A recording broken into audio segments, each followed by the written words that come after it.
Pengembara yang lapar. Tersebutlah kisah 3 orang sahabat, Kendi, Buyung, dan Awan, yang sedang mengembara. Mereka membawa bekalan makanan seperti beras, daging, susu, dan buah-buahan. Apabila penat berjalan, mereka berhenti memasak dan makanan. Jika bertemu kampung, mereka akan singgah membeli makanan untuk dibuat bekal dalam perjalanan. Pada suatu hari, mereka tiba di kawasan hutan tebal. Di kawasan itu, mereka tidak bertemu dusun atau kampung. Mereka berhenti dan beristirahat di bawah sebatang pokok ara yang rindang. Bekalan makanan pula habis. Ketiga sahabat ini berasa sangat lapar. "Hai, kalau ada nasi sekawah, aku akan habiskan seorang." Tiba-tiba Kendi mengeluh. Dia mengurut-ngurut perutnya yang lapar. Badannya disandarkan ke perdu pokok ara. "Kalau lapar begini, ayam punggung 10 ekor pun sanggup aku habiskan," kata Buyung pula. "Janganlah, kamu berdua tamak sangat dan bercakap besar pula. Aku pun lapar juga. Bagi aku kalau ada nasi sepinggang sudah cukup," Awan bersuara. Kendi dan Buyung tertawa mendengar kata Awan. "Dengan nasi sepinggang, mana boleh kenyang. Perut kita sangatlah lapar," ejek Kendi. Buyung mengangguk, tanda bersetuju dengan pendapat Kendi. Perbualan mereka didengar oleh pokok ara. Pokok itu bersimpati apabila mendengar keluhan ketiga pengembara tersebut, lalu menggugurkan 3 helai daun. "Buk!" Kendi, Buyung, dan Awan terdengar bunyi seperti benda terjatuh. Mereka segera mencari benda tersebut, masing-masing menuju ke arah yang berlainan.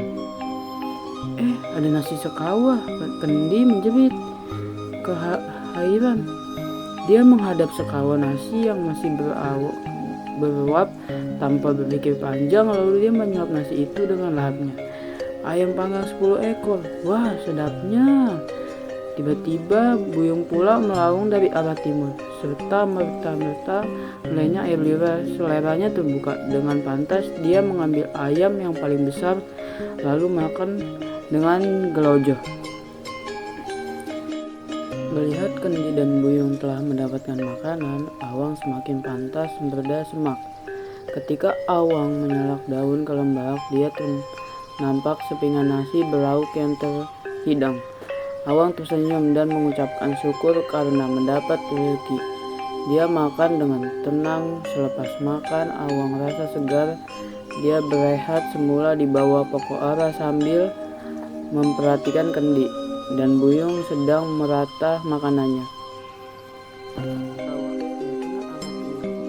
Nasi di dalam kawah masih banyak. Dia tak mampu menghabiskan nasi.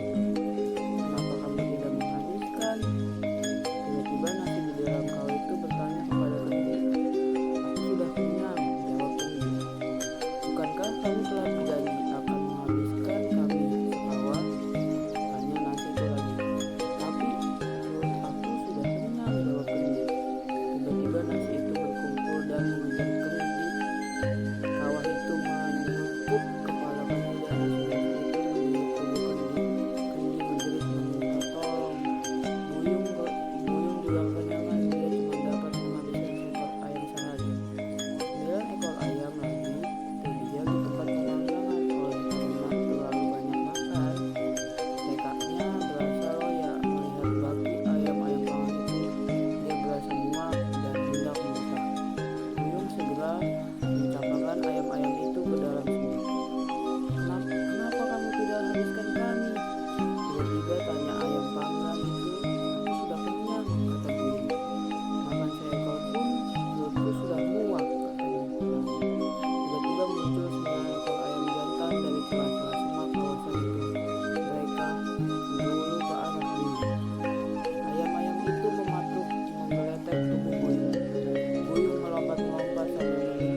Tinggallah Awang seorang diri. Dia meneruskan semula perjalanannya.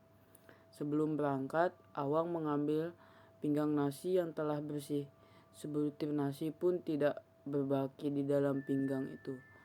Pinggang ini mengingatkan aku supaya jangan sombong dan tamak.